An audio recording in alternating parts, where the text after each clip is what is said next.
So, we've got a big month. We do. Are you recording? I am.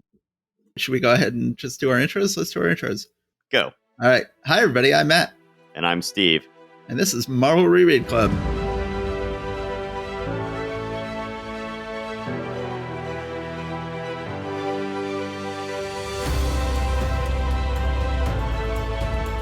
We're going to pretty much blow by any personal introductions and discussion about what went on this week because we have a lot to get into. We have an absolute S-load of books this week. We've got 8 books with 10 stories in them. Usually we're like, oh, well, this will be easy. We'll just give short shrift to all the books that are not actually written by Stan Lee or do not have art by either Jack Kirby or Steve Ditko. Well, as of this month, Stan is now writing everything by himself. He no longer has scripters. And Steve and Jack are everywhere this month. They are literally everywhere. They have art in all 8 of these books, and in 9 of these 10 stories have art by either Jack or Steve. Poor Jack and Steve, Stan is just working them like dogs at this point, and unfortunately the work is suffering a little bit. There are some disappointing issues this month, but there's a lot of good stuff here, and we will get into that. Meanwhile, I will point out that Sergeant Fury continues apace, and at some point I will want to return and do some Oops All Fury episodes, but it is continuing to go along there. We'll need to do that later. Yes, so that's a whole another Stan and Jack book this month. Yes. We had like 6 Jack books, 3 Steve books, and 1 Heck book. But that's not even counting Sergeant Fury. So that's another Kirby book.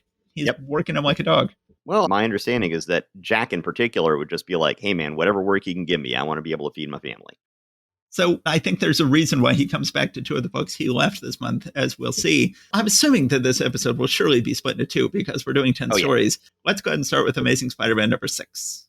This issue of Amazing Spider-Man is introducing the Lizard, who has gone on to be a long-running villain of Spider-Man's, and as a matter of fact, was the headlining villain in the first Andrew Garfield Spider-Man movie. Yes. This is a return to form for Amazing Spider-Man after a subpar previous month. No, the Lizard is a great character. It is impressive that he was the character they fell back on when they run to relaunch the movies. And then they bring him back for the most recent movie, which is now one of the most popular movies of all time. He gets some fun appearances in Spider-Man No Way Home. So it starts out, you see there's this monster stalking the Florida Everglades called the Lizard, and he looks like a lizard head on a human body wearing a white lab coat and Bruce Banner pants. He is terrorizing the Florida Everglades. It shows up on headlines in New York. J. Jonah Jameson has printed an editorial saying that he challenges Spider-Man to go defeat the Lizard. Pete's like, hey, you know what? Maybe if I can get JJ to pay for me to go down to Florida, then I can get some pics, and then, I'll get some money and I'll be able to go to Florida. This is awesome. Meanwhile, there's an aside where Spider-Man is in a natural history museum, happens to see a couple of underworld types casing the joint. Spider-Man comes in, stops them, and in the process ends up rescuing Liz Allen and holding her in his arms for a moment as he saves her. She then just gets a hopeless crush on Spider-Man. Which, again, sort of flashes forward to another attempt to relaunch the Spider-Man movies by Sony when Liz Allen had a crush on Spider-Man in Spider-Man Homecoming. Her name was Liz, and we assumed that her name was Liz Allen, but then it is implied at the end that her name was actually Liz Toombs because she turns out to be the daughter of the Vulture, which was a shocking twist. Right. Spoiler alert for a movie from several years ago. Pete had not been successful in getting JJ to send him down to Florida. J. Jonah Jameson doesn't believe the Lizard actually exists. And he's like, nah, I'm just publishing these things just to sell papers. This challenge to Spider-Man wasn't real. I don't think this is actually going to happen. Peter is like, well, you know what? Let me just go ahead and make things happen here. So he shows up and goes trolling Jameson in his office as Spider-Man, essentially convinces J. Jonah Jameson that this whole thing's real and that he needs to send Pete down there to take photos. Of course, then Jameson says, no, I'm going with you. I'm going to chaperone you. And then they get to Florida, and he just is like, oh, I'm sorry, Jonah. I've got to get some fresh film while we're down here. They're not going to see each other again until they're ready to leave Florida. Right. So we get something that they get mileage of over the years. How exactly does he get around when he's not in the canyons of New York? And they don't really get into it in the weeds on this, but it's clear that they're like, how is he getting around? So then Spider-Man goes into the swamp. He finds the lizard. They have a fight. He knows who Dr. Connors is. They're near Dr. Connors' house, and he's like, oh man, the lizard is right near Dr. Connors' house. I'm going to go over there and warn them that the lizard is coming. Well, of course, it turns out that Dr. Connors' wife is crying because the lizard is Dr. Connors, that he had lost his arm in World War II. And Oh, I didn't realize that. he was studying reptiles because many reptiles, if you rip off a limb, they will just grow it right back. So he was thinking, well, maybe we can use this to do things like grow back my arm. So he comes up with some kind of lizard serum and he tests it on himself. At first, it seems to be a great success. His arm grows back and then it starts turning green and scaly. And then all of him turns green and scaly. And he turns into a lizard creature and runs away, saying, no, no, no, stay away. Don't look at me. Don't. And he runs off into the swamp.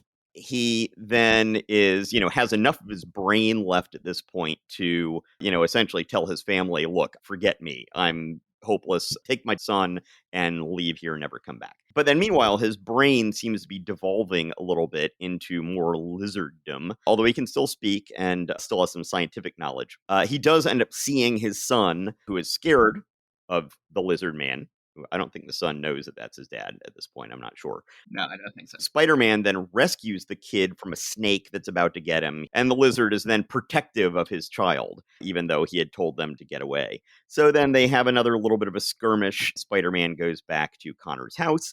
He goes to Connor's lab. He's able to whip up some antidote serum for the lizard condition. Well, and he knows because it changes color. That's how science works. He says, it changed color. I've done it. Once the lizard drinks this formula, he'll revert to his normal self again. So if you can get the liquid to change color when you mix two things together, that means it will turn a lizard person back to a human. Yes. The lizard then breaks into the house and starts fighting with Spider-Man. The lizard leaves, and he says that he's going to feed his serum to other lizards, which for some reason is going to then make them into his lizard army. I'm not quite sure how feeding a lizard serum to lizards is going to lizard them up more or something. You would think it would just confirm their existing lizarddom, but no. Somehow, I guess it turns humans into lizard creatures and turns lizards into human creatures. I don't know. Does this formula just average you out, and wherever you fall on the lizard-human spectrum, does it just move you closer to the mean? I think maybe so. Spider-Man heads out to the Everglades to find Dr. Connors to give him this formula. I'm not usually a big fan of when Spider-Man does things like, hey, I'll just shoot some webs and they'll somehow magically turn into swamp skis or something like that. Yes. So then he heads out on his little swamp skis out into the water, finds some sort of castle. It says, I sense him more clearly than ever now. He must be inside that old abandoned Spanish fort. So Spider-Man then comes and has to avoid alligators while trying to get the lizard. They have an interesting fight scene. Spider-Man is able to grapple the lizard and shove the test tube of serum down his throat. Now, this is one thing storytelling-wise that I wish Ditko had pulled off a little bit better. I had to go back and reread this page to be like, wait, where did he give him the serum? I did that too. happen. I just had to do, as a matter of fact, I missed it first time I read it. And then I was just going like, wait, did they ever actually show him give the serum? And now I see it. Part of the problem is that the serum is green and the lizard is green. The panel needs a close-up or something because it's just very easy to miss when he gives him the serum. It's just remarkable that a master of the form, Ditko, botched a basic storytelling thing like that at the climax of a story here. It's somewhat remarkable because that's not the kind of thing he would usually do. So then he is able to shove the stuff down his throat. He transforms back into Dr. Connors, once again, without his arm. Yeah, so whenever, generally speaking in the comics, Dr. Connors becomes a lizard and then becomes Dr. Connors again, and then he suddenly doesn't have an arm again, I'm like, did it just shrivel up back into its stump or did it fall off? And is there in the world a huge pile of Dr. Connors arms that have fallen off every time? I should say a huge pile of lizard arms that have fallen off every time he becomes Dr. Connors again. That would actually make a lot more sense, that it would just fall off like a lizard. right? Yes. So he's able to return Dr. Connors to his family. You see that his son sleeping safely in bed while his wife embraces him. He then burns his notes so that no one can ever do this dangerous science again, and we will never hear of the lizard again. Oh, no. Right. So then we see Parker shows back up at the hotel where Jameson is. Jameson's like, "Where have you been?" And he's like, "Oh, don't worry. I just went off and got these photos of the lizard." Parker, instead of saying he took the pictures, for some reason says, "I bought them from an old Indian guide I met at the edge of the Everglades," which seems like a dumb lie to tell in the first place since you're supposed to be a Especially, photographer. And yes, and you're hoping to get paid for these photographs. Yeah, no, exactly. And then it's like, it's okay. You can just pay me for the photographs. I'm just stealing from Indians. It's the oldest story in American culture.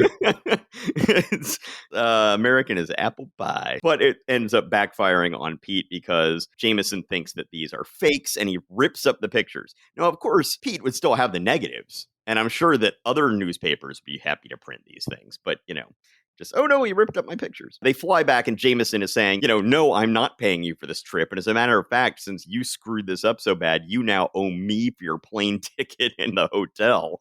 So he finally gets back to New York, plops down wearily on his chair. He's talking about Betty, but then he's like, Yes. first of all, I'm going to try to call Liz Allen, see if she wants a date. Rest, but okay, Aunt May. Just let me call Betty first to see if she'll date me tomorrow. So I don't think we've actually seen them on a date yet. And then he says, "Oh, I forgot. She's working late for Mr. Jamerson. Well, then I'll try Liz Allen." So again, we're back in this this era of everybody randomly going on dates all the time with people who might be out of their league or cases in which neither one has any serious interest in the other. And then he calls up and says, "Hi, Liz, this is Peter. How about tomorrow night?" And then she says, "Peter Parker, I'll tell you what I told Flash Thompson, who is also constantly calling her up for dates. I'll thank you not to call and tie up my phone. I'm waiting for a call from Spider-Man after him rescuing me the other day and calling me Blue Eyes. I'm sure he'll call, and I don't want the line to be busy when my dream man phones." And of course, like, how would Spider-Man happen to know your number? And you heard Spider-Man talk, right? So if you're expecting Spider-Man to be calling and then Peter Parker calls up, wouldn't you be like, "Hey, you're Spider-Man"? I guess, though, if you have the mask over your face, it's going to muffle your voice a little bit. So I think that's always the implication, yeah. So anyway, he is his own competition here because he feels like he's sort of striking out everywhere. And I think because he wants to interact a little bit with Betty, even though she is working late. He then sends a letter, which of course wouldn't show up for the next day or two, but it seems to imply it was there that evening, so that she's working late, but who knows. Spider-Man sent a letter to J. Jonah Jameson that Betty Brant reads to him and says, "Roses are red, violets are blue. I'm still at large, so phooey to you." And J. Jonah Jameson loses it, and then we get a little preview that the Vulture is going to be coming back next issue. So, maybe they will come to regret that they put the Vulture in prison in his outfit, in his full costume at the end of issue 2. Maybe they will wish they had taken that away from him soon. They seem to have a habit of doing that in the Marvel Universe. As a matter of fact, as we go further on through this, we are going to get at some point some intimations that in this world, the courts have declared that somehow unmasking superpowered people is constitutionally protected. Yes. But, even then, this guy, you can see his whole face. So you could still take away his wings. It just doesn't. Yeah. Nope, that would be wrong. They do that a lot. Not the most momentous of issues, but a good introduction to a good, long-standing villain. And, some nice interaction between him and JJ and sort of development of his romantic relationships. Oh, and actually we see sort of the beginnings of hipster Peter Parker in this, in that he is still wearing his sport coat through the whole thing. But we see a little bit of him wearing just sort of a black, what looks like, just crew neck shirt under his jacket with no tie.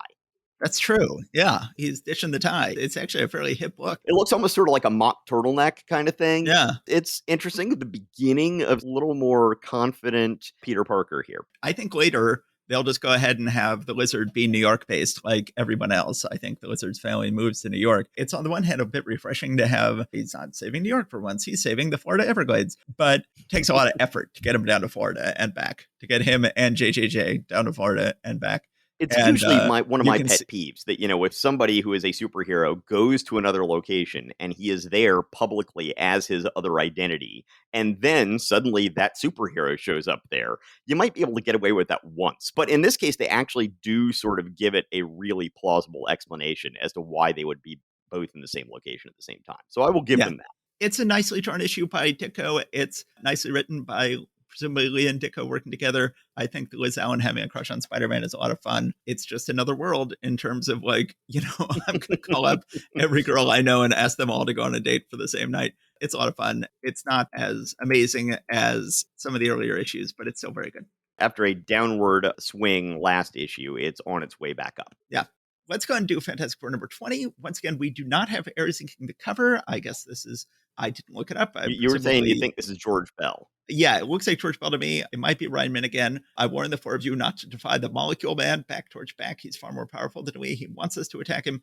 They are fighting the Molecule Man on the cover. Great look on the Molecule Man. I love his lightning bolts all over his face, his magic wand, and I think he is a fascinating looking villain. It's amazing they're still cranking out great villains as they do just about every issue for the first 21 issues of Fantastic Four. And then the next 21 issues, not so much, as we'll see, and possibly because of Change of Maker. But for now, we still have Ares inking on the inside. I think it still looks gorgeous. We begin with a truly bizarre turn of events where they are examining an meteorite that has landed from outer space, and they find that it's got sort of an acorn inside it. And this causes Reed to go, it's like a dehydrated acorn, and it looks organic. Ben, this proves that some form of life must exist in outer space. Like, well, yeah, you guys have been fighting aliens constantly in this book. That's a really good point. I hadn't thought about that. As a matter of fact, we're about to meet one of the very same aliens that we've seen before in just a moment. It's a really strange moment. So then there's a big flaming blue ball out on the street. They go out and they try to contain this flaming blue ball in various ways.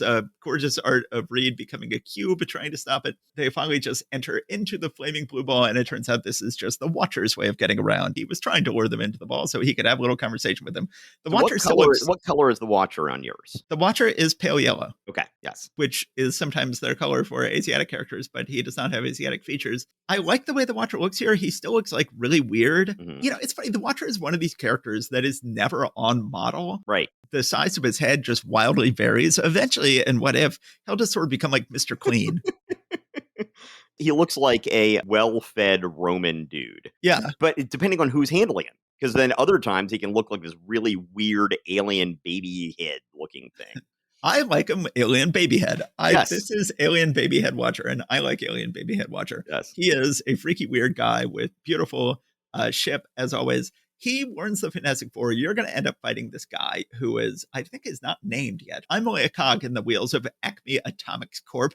I do the work and they make the money. If only I had the guts to quit, but where could I go? So I feel like at the time, companies would name themselves Acme. They wanted to be the first company you would find if you looked up a company in the Yellow Pages. Do atomics corporations really need that? Do they have a lot of walk-in customers? Are they like, quickly, I need an atomics corp. Open up the Yellow Pages and call the first one that's listed. Here, Acme Atomics Corp. Let's call them. Also, I'll point out that the picture of Molecule Man from before he gets his powers looks like a caricature of the Mad Thinker.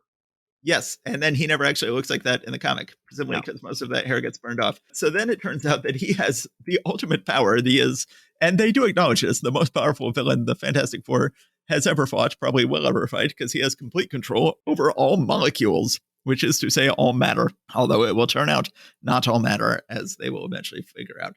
It shows him meeting with his boss. All matter matters. Yes, all matter matters. He covers him in snow, because, of course, if you could control all of molecules, you would use it to generate snow. The Watcher then says, you're going to go fight the Molecule Man. So you would think they would then go, like, track down the Molecule Man to confront him. Well, no, it turns out that he has tracked them down. And I'm like, okay, did the Molecule Man also get a visit from a different Watcher saying you're going to have to fight the Fantastic Four? Because he seems to have gotten the same memo they did about how they were destined to have a fight. And there is a gorgeous panel. Once again, the Baxter Building doesn't seem to have a lot of plumbing because it's once again been ripped from the ground and is hovering over the city, over Times Square, which... Well, I will point out that here, and I think there's another time this month where we see something similar, Kirby seems to be visually acknowledging that actually there would be something that would happen to the ground underneath this thing. Here, it's like, oh, it's like it was dug out by a giant crane. So, there's a pit left when it goes up, as opposed to in issue 6. Yeah, when Dr. Doom makes it rise up, and it looks like it was just a block that was picked up off of the floor.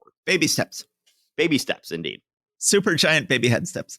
So The Molecule Man, he's got his wand. Now, it's never exactly clear when the Molecule Man appears to what degree the power is in the wand. And this will change over the years as different people do the character. And eventually they'll have it be like, no, the power is just in the wand, and whoever picks up the wand has the power. Or here, it seems like it's in the wand, but at the end, after he's defeated, they're like, oh, here's this useless wand. It has no power anymore. So that's always very unclear. But then he goes ahead and fights Fantastic Four. We get some just gorgeous sequences. He creates a giant fan that tangles up Mr. Fantastic, and then he stretches him apart with magnets. Because that's how magnets work. Yes, of course. So he is doing all sorts of amazing stuff, turning them around, attacking them in various ways, tangling up the thing in wires. Sue does her part and tries to yank the wand out of his hand. Again, not clear if that would have actually done anything. He then figures out she's there and pulls all the newspapers off a newspaper stand and wraps her up in them. And I like how over the course of this fight, you sort of gradually realize this is one of the few cases where the Fantastic Four is gradually figuring something out. And so were we at the same time, where we're like, yeah, he's really not doing anything organic, is he? He's really not affecting organic matter when he could presumably win this fight real quick if he's just like, I'm going to instantly disintegrate all of you. Instead, he's like, I'm going to wrap you up in newspapers. And one of the things about the newspapers, I had not noticed this the first time, is that he says, not when I can control the molecules of lead and zinc in those newspapers. So this is, I think, foreshadowing that it's not just living things he can't control. It's actually organic matter. So paper came from trees originally, and so therefore he can't affect those. But the ink that's on it has these metal compounds in it. And so that's what he's actually manipulating. I didn't notice that. Yes. So then he continues to fight them there. So then a very funny sequence where they have to escape from him. They have to ride on the subway. So they're all sort of just like strap hangers riding the subway. Although it's unclear to me why they have to take the subway in this case. I mean, it's a great visual. I love it. But it's like they don't really give an explanation as to why they had to take the subway. I think they're just staying off the streets. Then the Molecule Man, not for the last time in Fantastic Four history, rises Manhattan, the whole island of Manhattan, up off the street, encasing it in a bubble. There will be a later, as with so many things in these Lee and Kirby issues, John Byrne would revisit that with a different character. So then the Fantastic Four is still hiding out on the streets, and they end up on Yancey Street. And we get these Yancey Street thugs who we actually get to see. We very rarely get to see Yancey Streeters in these issues, but we actually get to see some Yancey Street thugs who are like, hey, we'll help the Fantastic Four, even though we're your sworn enemies. And they then say, like, we're going to get the Fantastic Four out of here. And so they put the Fantastic Four in the back of their horse-drawn wagon. Yeah. Yeah, I guess there were still some horse-drawn wagons in the poorer sections of Manhattan in the early 60s. So this is 1963. Obviously, this is supposed to be a poor Jewish neighborhood. And I guess the idea is there's still pushcart vendors, or in this case, horse-drawn wagon cart vendors. Which Harold Lloyd movie was it where they had the streetcar that was actually pulled by a horse? Yes, Speedy. Even at that point, that was obviously considered to be this quaint thing of a previous era. And that was a silent film. Yes. But, to still have horses in New York at that point. So, yeah, it's a little odd. And then they go to Alicia's. Alicia, by the way, a much more badass sculptor than we've ever seen before. She's got some really freaky, monstrous sculptures that she's been sculpting. Reed has finally figured out that Molecule Man has not been doing any organic matter. Reed then comes up with a very clever plan. They cover themselves in plaster to look like statues, and then they have Alicia summon the Molecule Man there with a little Fantastic Four signal gun, and they just know the Molecule Man won't be able to resist. Oh, there's statues. I like to mess with statues. Oh, I'm going to mess with those statues of the Fantastic Four over there. But they have figured out that he can't affect human tissue, and if he tries, it will shock him. And so he gets this huge shock because he thinks that they're statues, and he tries to affect him and does not realize they're people. And then the wand goes out of his hand, and then they're quickly like, oh, we're going to take that wand away from you. So it's like, okay, so the power is in the wand. But no, he seemingly can't do anything without it. And then the big flaming ball of the Watcher returns and sucks him up, and the Watcher thanks them for everything. They presumably go take a big bath and get all the plaster off of them. And then Reed says, the world is safe from the Molecule Man at last. All that reminds us of him is this now harmless little wand. And then Sue says, if only we had been given the power, what wonderful things we could do for mankind. And Ben says, I don't see mankind knocking itself out for us. So left very unclear how much power is in the wand versus not in the wand. So Well, I think I get the feeling that basically you have to have the Molecule Man and the wand together in order to have the power. Like, neither one of them is able to do this without the other one. like I That's said, the way I see it. later it will be very clear that anyone who gets their hands on this wand gets the power of the Molecule Man. Yeah. But that would not be for many years later.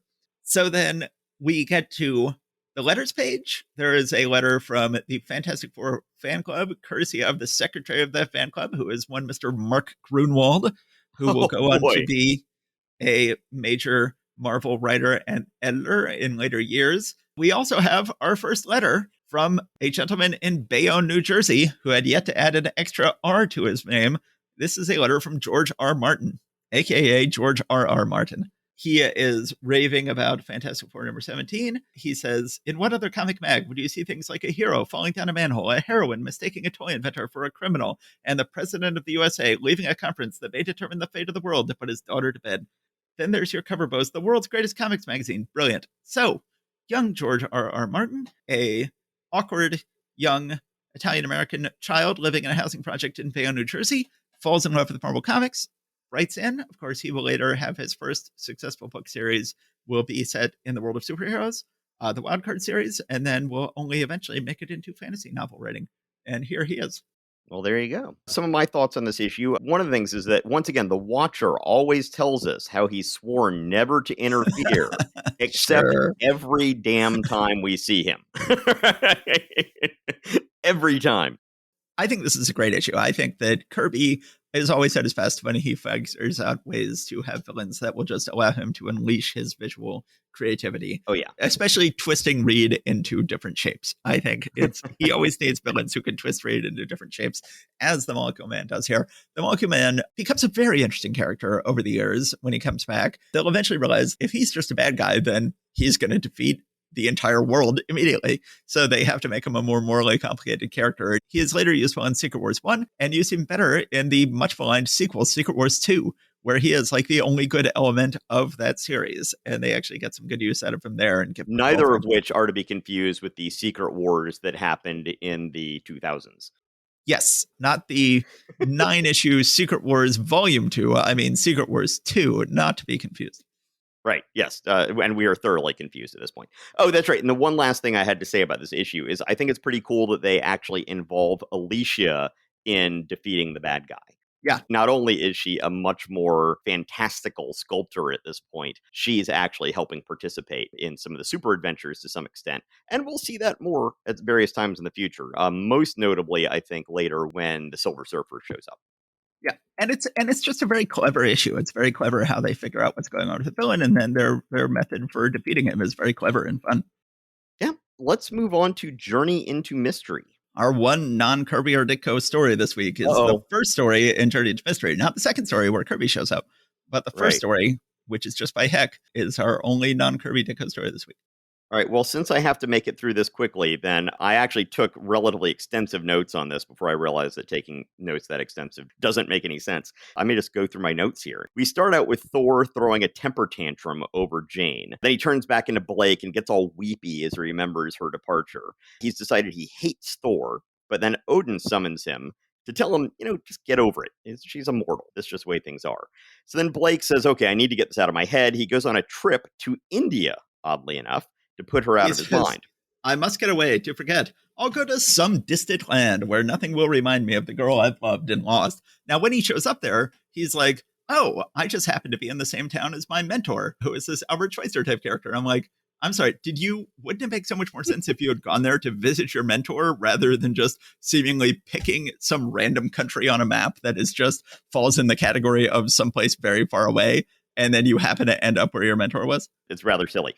So we see these couple of scientists working with snake venom before we get the coincidence of that. So this is Dr. Schechter and his assistant Victor, I believe. And one thing I will point out is that the bearded scientist is not the one who becomes a villain this time. Instead, it's the bald scientist. Yeah, even the only thing worse than bearded is bald. Yes. So Schechter was a professor at Blake's. Klaus. Klaus is the name Thank of the you. assistant. Not Victor, Klaus. Blake turns back into Thor reluctantly in the back of the cab. So he's taking a cab and then turns into Thor in the back of the cab. Flies to the village where Schechter and Klaus are working. Schechter recounts to Thor that Klaus got them both bit by a cobra and kept the antidote for himself so that he could kill Schechter and make it look like an accident because, well, he was bitten by the same snake as well. And no one will know that he was able to heal himself with this thing that he will then go on to presumably patent and make money off of. Then Schechter hadn't told Victor that he had irradiated the cobra because, reasons. This cobra bite supposedly worked with Klaus just the same way that Peter Parker's spider did, right? And so it gave him all of the powers and instincts of a cobra. Well, as we'll see, that's not really what happens. I mean, his, once again, power set is just Well, but really strange. It's not the radioactive cobra that gives him the power, I think, because then the doctor would have gotten it too. It's Well, the antidote. It's I a think it's radioactive a combination. cobra. The combination of the antidote Right. and the radioactive cobra. Either one by itself wouldn't have done it. It takes both. Right. Yes. Oh, absolutely. I'm sorry. Yes, I did not make that clear. But yes, obviously. Obviously. You must have both the radioactive cobra and the antidote in order to get this. Yes, but then he gets cobra powers. He gets all the powers of a cobra, like the ability to climb walls. Can cobras climb walls? That's terrifying. And shoot darts and throw gas pellets. Right. Now, this is the porcupine all over again. Yes. Absolutely. Once again, we've got somebody adopting the costume of an animal and then showing power after power after power that is not associated with that animal. All right, so to get back to this, Cobra hijacks a plane back to the USA. Thor needs to follow him. You've often said that you dislike it when Thor just ends up defeating a villain in the end by setting up a typhoon and taking them off. Well, in this case, he creates a typhoon in order to move himself more quickly from India to New York City so he can get there when the Cobra does. The Cobra then crashes a chemical lab and demands they make his Cobra serum at scale so he can create an army of others like himself. It's like, is he planning to irradiate cobras and get everyone bit first? I mean, that's the only way this would work. And then also, why would he want more people with the same powers? Wouldn't that just make him less special? I don't know. Flood the market. Yeah, and sure. How do we make up for it? In volume. And I noticed the Cobra brags a lot. I mean, supervillains brag, but the Cobra's powerfulness to bragging ratio is just really, really off. Thor comes in and Cobra uses his Cobra darts and Cobra gas and Cobra cord because, Cobras. He brags a lot. Thor drops his hammer and then pulls a Brer Rabbit and gets himself tossed out the window by the Cobra so that he can turn back into Blake and then get out of his cords because he's now small and skinny so he can get out of them. And then he just walks back into the factory and the Cobra didn't look twice at him because, here's this limping dude. I'm looking for Thor. And then so he just walks behind him, picks up the hammer and turns back into Thor. It's just like, okay. Cobra finds a, quote, liquid chemical force blast pipe that contains a, quote, blinding, stinging acid base formula. Now, I will point out that an acid and a base will cancel each other out, and it will no longer be either acid or base. It will essentially be a water and a salt. I remember that from chemistry. But then again, transistors don't work the way that Stan thinks they do either. So, nor do magnets. Nor do magnets. All right, so Cobra dodges Mjolnir and escapes. And then he says, you know what I need? I need a doctor's office. That's where I can get this serum recreated. So of all the doctor's offices in all of New York City, the one he happens to find is the one that Jane left Blake for the other day. He finds the doctor's office with the wolf of a doctor who is supposedly treating Jane like the sex object she wanted to be treated as. That's her. It's not me saying that. That's her basically saying that. And so the doctor is very cowardly. She's like, take whatever you need. Take whatever you need. Just don't say anything. We might get hurt. Jane is disgusted by this cowardice, loses interest in him immediately. Quiet, you young fool. If you don't wish to continue living, I do. Yes. So then she happens to see Thor flying by the window, and so she throws something at the window to break it to get Thor's attention to bring him in to help them. So then Thor saves Jane, but then Cobra kidnaps her again, and then Thor gets her back again, and Jane asks for her old job back, and the Cobra gets away. And it's, pretty inconsequential. And yeah, that's it. So, Everybody, it's a big theme this month that everybody gets away. I guess the Molecule Man does not get away, but Stan Lee has just suddenly fallen in love with the concept of everybody getting away every time, which makes for very unsatisfying stories as far as I'm concerned. yeah. So this story, pretty terrible. The Cobra, unfortunately, will be a major character from this point on. Will never be a good character. Will never be interesting. Will never Will never be a have. good match with Thor. Don't they eventually sort of disconnect him from Thor thematically over the years? Yeah, eventually he becomes more of a Spider-Man villain, but he's a major Thor villain for years and years. And Makes they no will sense. eventually realize he's too lame to be on his own, and they'll team him up with Mr. Hyde, which makes him a bit more substantial. But this is just a terrible villain who we're going to be stuck with for years and years. I'm really not a fan of Heck's art in this issue. I feel like on the very first page, when Thor is having a temper tantrum and wrecking his office, I just really dislike Thor's face. I dislike his belly, where he looks like he is trying to tighten his belt in order to appear to not have a gut, and he has tightened it way too tight. So he's looking very constricted by his belt. I feel like Heck does well when he's drawing fashionable people, when he's drawing Tony Stark, when he's drawing Janet Van Dyne. I feel like Heck is really should have been a fashion illustrator and does well with fashionable people. Thor is not a fashionable person, and he really has a hard time drawing intense faces. I really don't like his intense face on here. I don't like a lot of his art in this issue. I think this is Heck at his worst. Whoa, no, that's going a little strong. I mean, as much as I tend to be a Heck defender here, when we get on to his ongoing work on Avengers, it really Yes. is just sort of like, not another one of these. No. This This isn't that is level. This is just sort no, of no, no. unremarkable. It's sort of like, it gets the job done, but yeah, it's sort of like I'd like something better. This is Heck at his worst so far that we have seen. It will get worse. Quickly, once again, we've got Tales of Asgard, Home of the Gods. This is, again, Lee and Kirby. Kirby inked by Heck in this case. Although Who doesn't do a terrible job? Heck is inking him with a rather light hand in this issue, as opposed to the issue of Iron Man that we're going to see later, where Heck inks Ditko with a very heavy hand. Yes. Once again, we're just seeing tales of the gods through time. In this case, this is a battle between Odin and the Frost Giants. Just big sweeping scenes of Odin being pulled on a flying chariot by some flying, I don't know, I'm going to call them Pegasi, but obviously they probably have a different name in Norse mythology than in Greek mythology. And at one point, Odin is yelling death to the enemies of Asgard, which, seems a little intense for a Comics Code book for the protagonist to be saying. So we see fantastic pictures of him fighting ice giants, and then we see two different times when Odin actually splits mountains in two in order to defeat various ice giants. So he does it once to do the whole army of ice giants, and then Ymir, the king of the frost giants or ice giants? Anyway, one way or the other, comes up and he does that same thing once again and sends him down specifically into the fiery realm of Surtur, the fire demon. And we see Ymir looking rather frightened as he is an icicle in the middle of a burning inferno.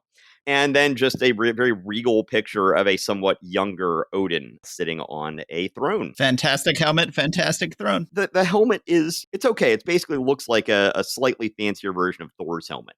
We're going to get much, much, much more fantastic helmets as we go on.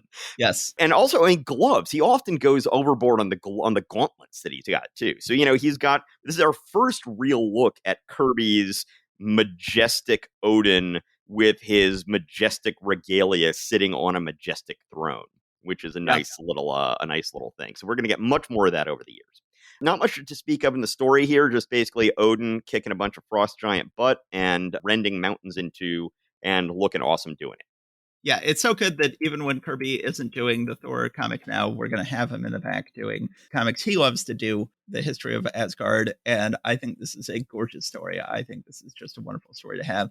I always feel like in Thor comics, I never get enough of Thor actually fighting giants. I feel like that's a key part of the source material. I really love in Avengers Earth's Mightiest Heroes, the first time we meet Thor, he is actually fighting actual giants that are besieging Asgard. And I feel like that is always almost happening in Thor comics, that they're going to fight actual giants actually besieging Asgard, and it never quite happens. And fighting giants that are actually giant, I was disappointed in the Thor movie that when they fight the Frost Giants are basically like 10 feet tall. I like big-ass giants. I'm glad he's fighting big-ass giants here. You don't want the littlest giant. I do not want the littlest giant. I want the biggest ass giant.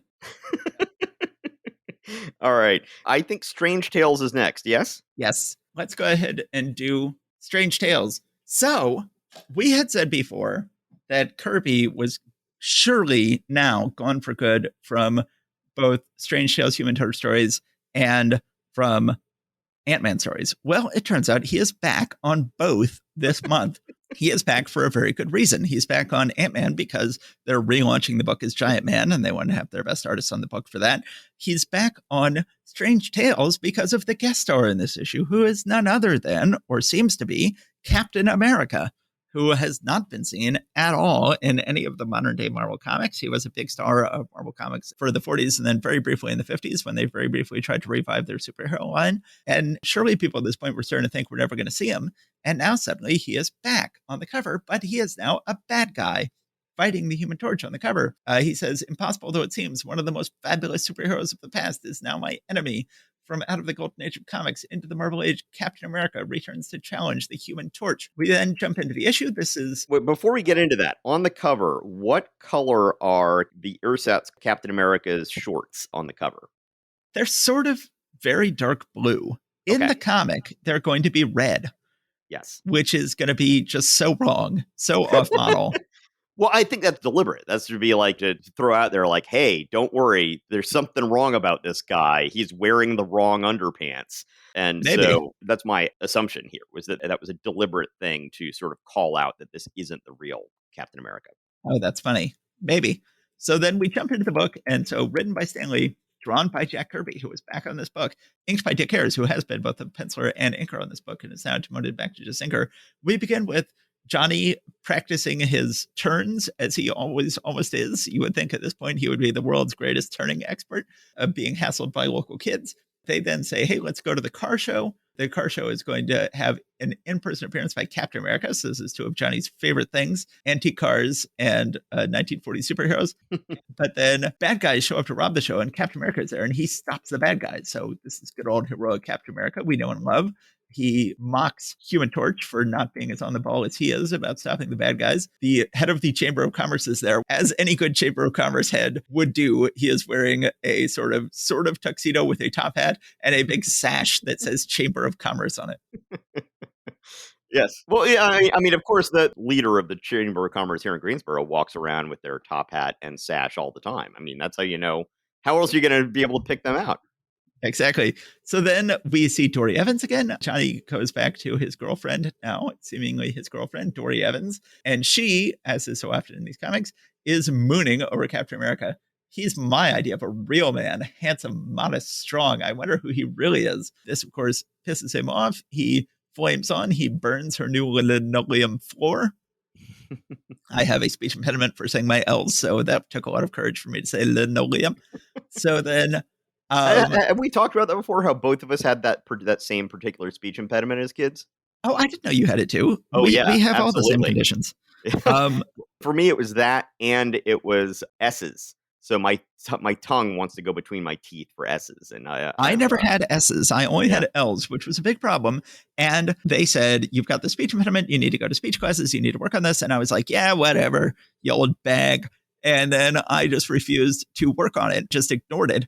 And then years later, my wife and I were going like, what should we name our daughter? And I was like, oh, what about Lily? Lily's such a nice name. Let's go and name her Lily. We went ahead and my wife gave birth to our beautiful baby daughter, and we were introducing her to everybody in her first week on life. And by the end of the week, I'm like, I hate her name. I hate her name, and I want to change it. I don't like this name. And I realized it's because I had heard the name Lily all my life and thought it was a beautiful name. But when it was actually time for me to say it, I was saying, everybody, here's my daughter, Lily. Yep. And I was like, hey, here's Lily, my daughter. And I'm like, God, I thought this was going to be such a pretty name. This is such an ugly name. Lily, I hate that name. And then I'm like, oh, right. I had a speech impediment, didn't I? And they told me that when I made my L's, I shouldn't make the L's from the back of my throat. I should make them by putting my tongue to my teeth. And then I said, let me try her name that way. And I said, wait a second, instead of Lily, let me go ahead and say her name, Lily. And I'm like, oh, that's a lovely name. I like saying Lily. And so I fixed my speech impediment, and now I no longer make my L's from the back of my throat. Now I touch my tongue to my teeth. That's probably all going to get cut. Okay. Your daughter made you a better person. My daughter made me a better person, at least less of a speech impediment. Captain America then goes and frees the bad guys from prison. They're luckily being held in a cell that just has iron bars looking out over the street. He then frees them using his amazing athletic powers. They And get away. so what exactly is going on page 9 where they're, like, crawling up his body? They're using him as, like, a rope ladder to climb up to the roof? I think you've got it. That's what they're doing. There are gonna be some really awkward positions when making that crawl. So then they get away. Human Torch knocks their car off of the side of a cliff into the water, then heats up the water. They confess everything. They say they're working with Captain America. He's actually the bad guy. Sure enough, we cut to Captain America. He is robbing a bank. The Human Torch tries to stop him. They have a big fight that takes them all across town. Um, Captain America at one point gets his parachute caught in a windmill, but I can't get into all that. But Captain America ends up in a sporting goods store, and it's like, I want to defeat the Human Torch. Luckily, there is a janitor mopping up this sporting goods store, so I will go ahead, get a bow from a bow and arrow set in the sporting goods store. And there's actually the open box there that says archery on the lid. Right I will next to him. I will get the mop good and wet, and then I will shoot the wet mop using the bow at the torch and extinguish him immediately, which is a brand new way of extinguishing the torch we've never seen before. He then handcuffs him and gets away. The janitor is like, well, I'll just put a bunch of space heaters on you until you warm up enough to be able to melt your handcuffs. So I should say, I meant to say with the Thor comic, you had two massive coincidences in that Thor comic, which is too many. You can't have two massive coincidences in the story. First, he ends up picking a town anywhere in the world, and he ends up in the one where his medical mentor has just been poisoned. And then later, you get this huge coincidence that the Cobra just happens to go to the one place where Thor's lady love is working. Here, we get an even bigger coincidence. We get one of the biggest coincidences in Marvel history. Captain America is like, oh no, I'm being chased by the Human Torch. I need to steal a truck. Wait, that's a good truck to steal. He says, good thing I had some time to steal this special type of truck. Well, it turns out it's an asbestos-lined truck. He tricks the Torch into going into the back of the asbestos-lined truck and then locks him in. And it's like, wow, that is very, very good luck to steal that particular truck right now. Yeah. But the Human Torch figures out he can heat up the air so it expands, which shatters the lock, which is actually a very clever thing. He then finally unmasks Captain America, and it turns out Captain America is the acrobat, the tiny beret wearing villain from several issues back. I think it was a normal beret. Didn't we have a running gag going on about increasingly tiny berets? How, maybe. Okay, maybe so. Yes, I was not expecting to see him again. He is a rather lame villain, but this is a good way of making use of him again. Yes. Meanwhile, while I have you interrupted here, on the very last page, on the second to last panel, Johnny is looking at old Captain America comics, and he says, I remember how he used to secretly change from Army Private Steve Rogers into the Great CA. Sigh. So apparently in the 1940s comics that were being put out, they were giving away his secret identity every month. Yes. Human Torch arrests the acrobat and then goes home and reads his Captain America comics. They not only have him say, but they actually show in the comics evidence of him changing from Steve Rogers into Captain America. And then Johnny thinks, wonder whatever did become of him. Is he still alive? Will he ever return? I'd sure like to know. And they said, you guessed it. This story was really a test to see if you too would like Captain America to return. As usual, your letters will give us the answer. But of course, if he does return, how's he going to handle his secret identity, which it's now been made clear everybody in the world knows, which is going to be a problem if he does return. And spoiler alert, he does. See, I was just doing it. Spoiler alert. Yep. Spoiler alert. Spoiler.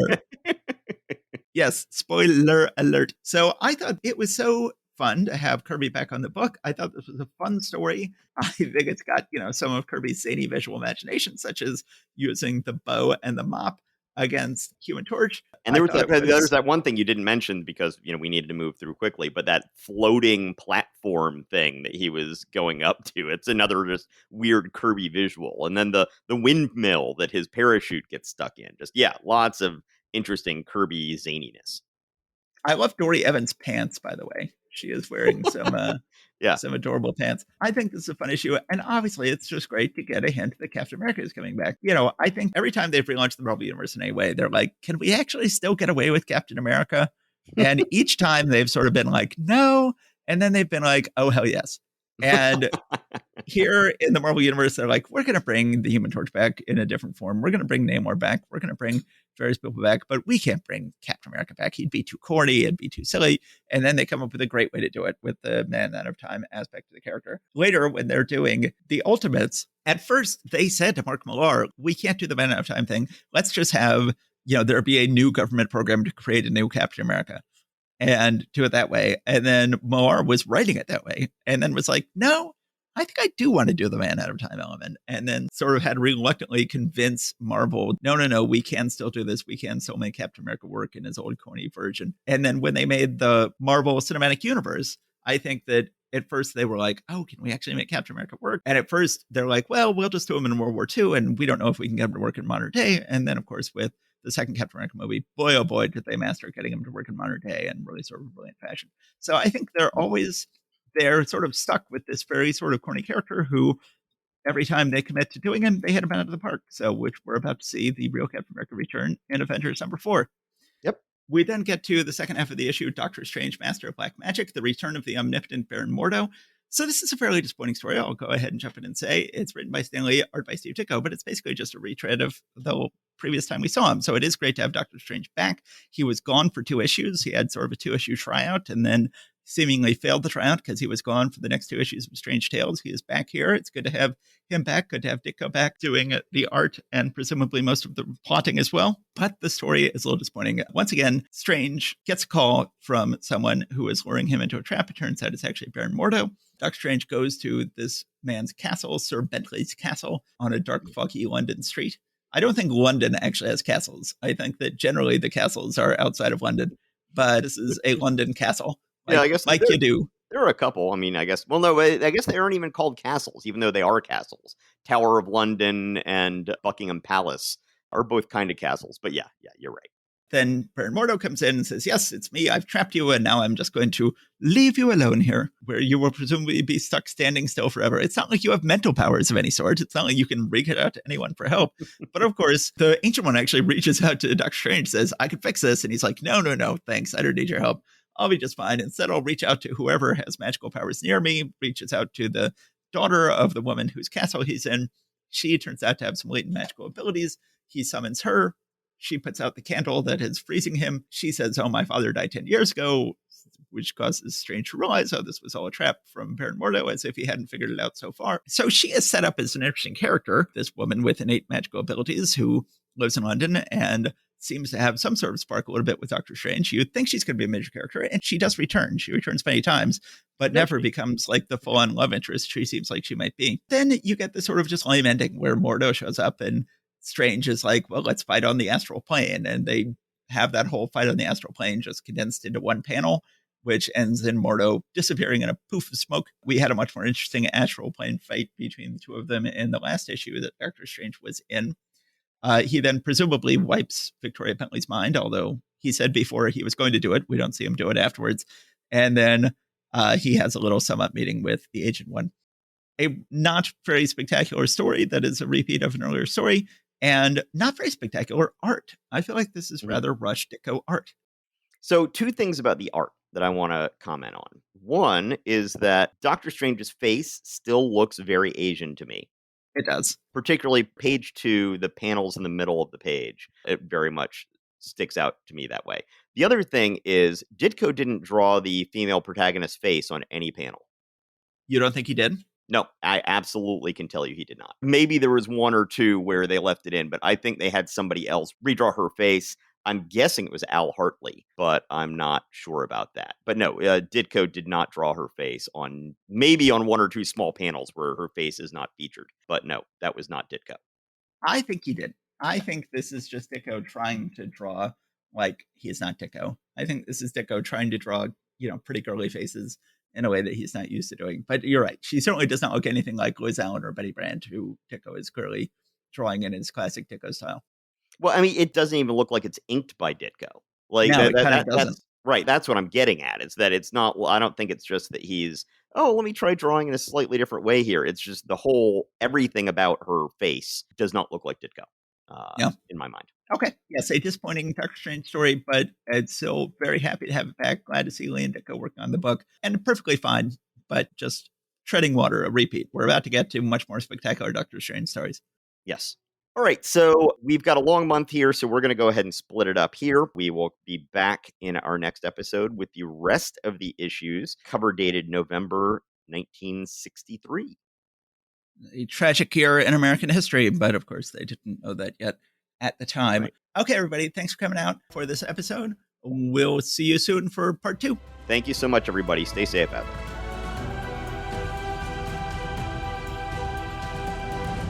Thank you for listening to Marvel Reread Club. Please subscribe and rate us wherever you found us. Go to secretsofstory.com and click on Marvel Reread Club in the sidebar to find notes and join the discussion about this episode. See you next time.